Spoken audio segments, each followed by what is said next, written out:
तो नमस्कार दोस्तों, स्वागत है मगन ट्यूटोरियल्स में। उम्मीद करता हूं सब लोग स्वस्थ होंगे, व्यस्त होंगे, ज़बरदस्त होंगे।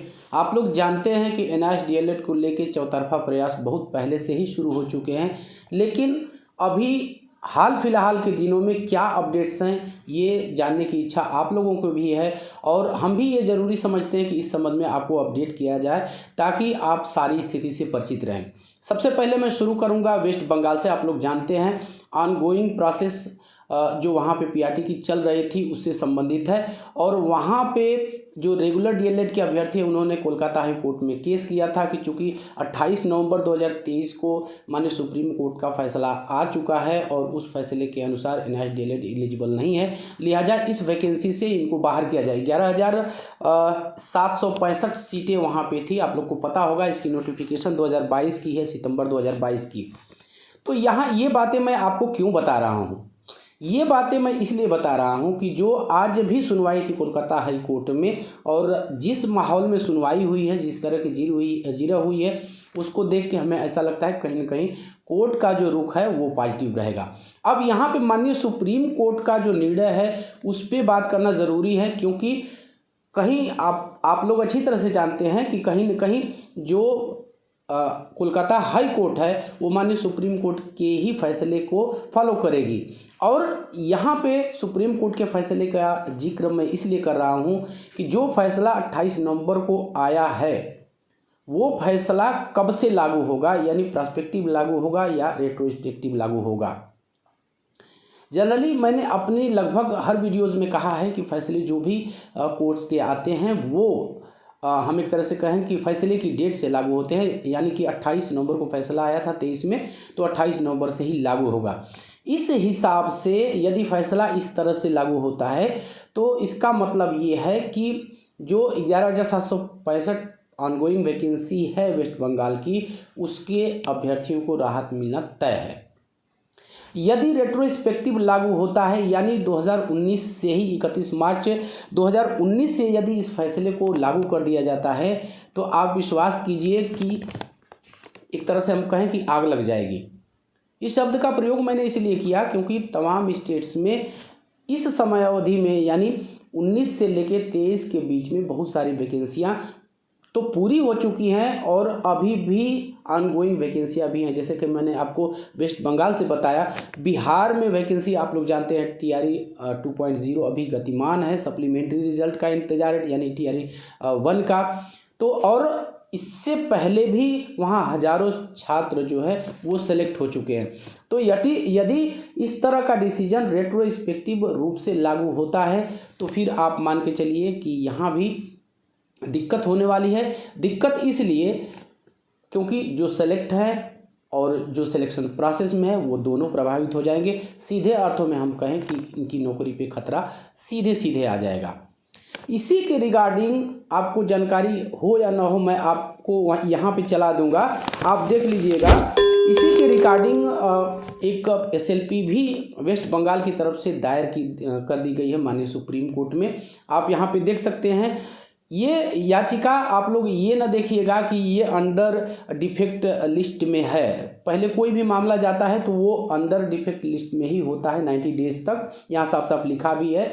इसके बाद डिफेक्ट का मतलब यही है कि कोई पेपर कम हो सकता है, सिग्नेचर की तमाम बातें हैं, वकालतनामा, तमाम ऐसी चीज़ें होती हैं जो जिसको दुरुस्त करने के लिए ये एक कोर्ट की नॉर्मल प्रोसीडिंग है। मैंने बात किया था जो कानून के जानकार लोग हैं तो उन्होंने बताया कि 90 डेज तक ये डिफेक्ट लिस्ट में रहता है। इसके बाद जब सारी चीज़ें दुरुस्त हो जाती हैं, सही करेक्ट कर ली जाती हैं, तो फिर से इसकी हियरिंग शुरू हो जाती है। तो अभी हियरिंग की फ़िलहाल इसमें डेट नहीं है, लेकिन हम ये मान सकते हैं कि इसकी जल्दी ही हियरिंग होगी। अब इस SLP का क्या मतलब है? बहुत से बच्चों के ऐसे कमेंट भी हैं सर कि अब क्या होगा, क्या जो रेगुलर डीएलएड है क्या वो हर जगह से इसी तरह से ऑनगोइंग प्रोसेस से भी एनआईएएस डीएलएड को बाहर करवाने में सफल हो जाएगा? तो मैं अभी के लिए आपको कहूँगा नहीं, इतना आसान नहीं है। अब इसमें दो कैटेगरी के लोग हैं, उस पर भी थोड़ी सी बात कर लेनी ज़रूरी है। पहली कैटेगरी में वो लोग हैं, जैसे हम बिहार का यदि उदाहरण लें तो छठा चरण में, 7वें चरण में भी TRE 1 में बहुत से अभ्यर्थी सेलेक्टेड हैं और आप लोग को पता होगा अभी कुछ दिन 1-2 दिन पहले मैंने स्ट्रीम भी किया था, सिलेक्टेड कैंडिडेट ही हैं और हम कहें कि बहुत ज़ोर शोर से एनआईएस डीएलएड को वैलिड कराने में लगे हुए हैं पप्पू सिंह यादव सर। तो उनका इंटरव्यू था और उन्होंने साफ साफ कहा कि हम अभी फ़िलहाल ज़ोर शोर से इस काम में लगे हैं कि अधिक से अधिक 2500 अभ्यर्थियों को पिटिशनर बना के और पूरी तैयारी के साथ हम फिर से माननीय सुप्रीम कोर्ट में एक अपील दायर करेंगे इस चीज़ को लेके। मैंने वहाँ पे सवाल भी किया था कि क्या इसमें केवल बिहार के बच्चे हैं, लेकिन उन्होंने कहा कि नहीं, ये ऑल ओवर इंडिया के लिए है, पैन इंडिया की वो उन्होंने बात किया और कहा कि सबको साथ आना चाहिए, सबको सहयोग करना चाहिए। तो ये सराउंडिंग्स बन रही हैं जहाँ एक तरफ वेस्ट बंगाल में ऑनगोइंग प्रोसेस को लेकर के एक SLP माननीय सुप्रीम कोर्ट में दाखिल कर दी गई है। मैंने आपको डिटेल भी उसकी दिखा दी है। इसका सिर्फ ये आप लोग के दिमाग में आ सकता है कि ये जो SLP पड़ी है इसका मायने क्या है, इसका मतलब क्या है। तो ये माननीय सुप्रीम कोर्ट को एक तरह से कहें कि क्लेरिफाई करना पड़ेगा कि जो उन्होंने डिसीजन दिया है 28 नवंबर को वो कब से लागू होगा। ये कायदे से देखिए, ये कायदे से तो कोलकाता हाई कोर्ट को जाना चाहिए था, या फिर बिहार में भी है TRE 2.0 या TRE 1 या जहाँ भी आपत्ति की गई है तो कायदे से राज्य सरकार को ही जाना चाहिए था। अभ्यर्थी क्यों जाएंगे? अभ्यर्थियों को तो नोटिफिकेशन जब डाली गई, नोटिफिकेशन के माध्यम से आवेदन उनसे मांगे गए तो उन्होंने अप्लाई किया, तो उसमें इनकी क्या गलती है? तो ये कोर्ट क्यों जाएं? और इसी देखिए, यदि सरकार जाती तो ये सब मामले निस्तारित करने में जो भी खर्च आता वो सरकार के पास न्याय विभाग है, वो अपना उसके जो सरकारी वकील हैं मामले को देखते, बहस होती। लेकिन जब अभ्यर्थी अपनी जेब से करेगा तो किसी एक के बूते की आप जिला सत्र न्यायालय का देख लीजिए, सेशन कोर्ट का, कितना मतलब वहाँ पे आपको आर्थिक रूप से एक तरह से कहें कि खर्च करना पड़ता है। तो फिर हाई कोर्ट और सुप्रीम कोर्ट की तो बात ही छोड़ दीजिए, वहाँ लाखों में बात होती है, हज़ारों की तो कोई बात ही नहीं है। तो जो काम सरकार को करना चाहिए, सरकार को खुद जाना चाहिए कि सर ये हमारी नोटिफिकेशन पे बच्चे आए हैं और हम ये चाहते हैं नोटिफिकेशन चूँकि पहले की है और जो अब तक परंपरा रही है कि जो भी माननीय न्यायालय के फैसले आते हैं वो फैसले की डेट से लागू होते हैं, तो लिहाजा इनको भी राहत इस तरह की दे दी जाए। इस तरह की राहत के लिए खुद चाहे वो कोलकाता वेस्ट बंगाल सरकार हो या फिर बिहार सरकार हो, इनको खुद जाना चाहिए था। लेकिन विडंबना है, वही मैंने कई बार अपनी वीडियोज़ में कहा है कि सरकारी आदमी काम नहीं करना चाहता है जल्दी, तो फुर्सत किसी को नहीं है। अभ्यर्थी हैं, सहयोग लेकर के एक इंटीग्रेशन बना करके आगे बढ़ने की कोशिश कर रहे हैं और पूरी संभावना, जिस तरह से पप्पू सर का स्टेटमेंट आया, कौशिक दास जी का भी इंटरव्यू मैंने आपको सुनाया कुछ दिन पहले, नंदन सिंह बोहरा सर का भी मैंने आपको उनका विचार सुनाया था।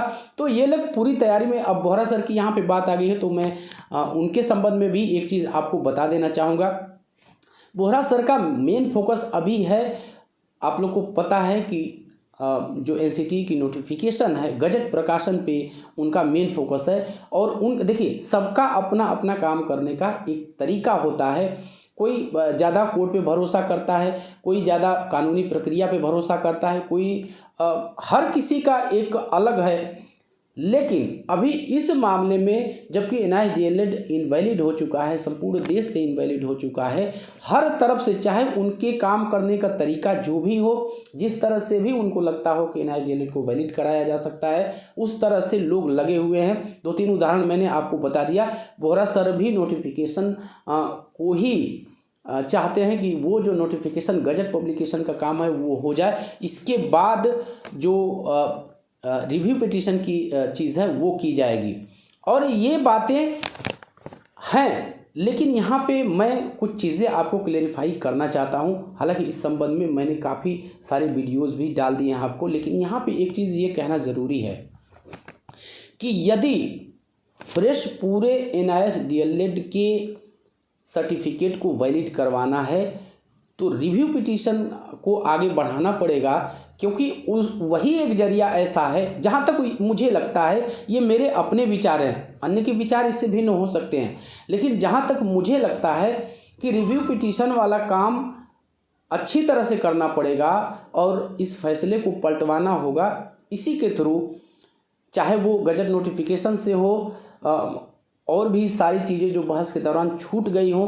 कुछ अच्छे बड़े वकीलों का जो चेहरा है इस तरह के चेहरे बहस के लिए उपस्थित करके रिव्यू पिटीशन में, तो ये फैसला पलटवाना 28 नवंबर वाला ज़रूरी है। बाकी जो SLPs या जो कोर्ट केस की तैयारी हो रही है, मेरा ऐसा मानना है कि ये नोटिफिकेशन बेस पे पहले के जो अभ्यर्थी हैं उनको राहत देने वाला है, यानी जो या तो सेलेक्ट हो चुके हैं या सिलेक्शन प्रोसेस में वो शामिल हों, तो इस तरह के अभ्यर्थियों को राहत मिलेगी। लेकिन पूरे all over NIOS DLED certificate को वैलिड करवाने के लिए मुझे ऐसा लगता है कि जो 28 नवंबर का फैसला आ चुका है और जो रिव्यू दाखिल करने की प्रक्रिया है, उस रिव्यू के माध्यम से यदि इस फैसले को कुछ मॉडिफाई करवाया जा सके तो यही एक ऐसा कदम होगा, ये मेरे विचार है, मैं एक बार फिर से आपको कह रहा हूँ, यही एक ऐसा कदम होगा जो पूरे देश में, संपूर्ण देश में NIOS DLED सर्टिफिकेट को वैलिड करवाएगा और आगे आने वाली वैकेंसीज को भी। तो बस दोस्तों, यही था आज की इस वीडियो में। उम्मीद करते हैं कि आपको वीडियो पसंद आई होगी और चलते चलते वही रिक्वेस्ट दोस्तों, कृपया इस चैनल को लाइक, शेयर और सब्सक्राइब ज़रूर कीजिए दोस्तों। जब आप ऐसा करते हैं तो हमको मोटिवेशन ज़रूर मिलता है। मिलते हैं अगली वीडियो में, तब तक के लिए नमस्कार।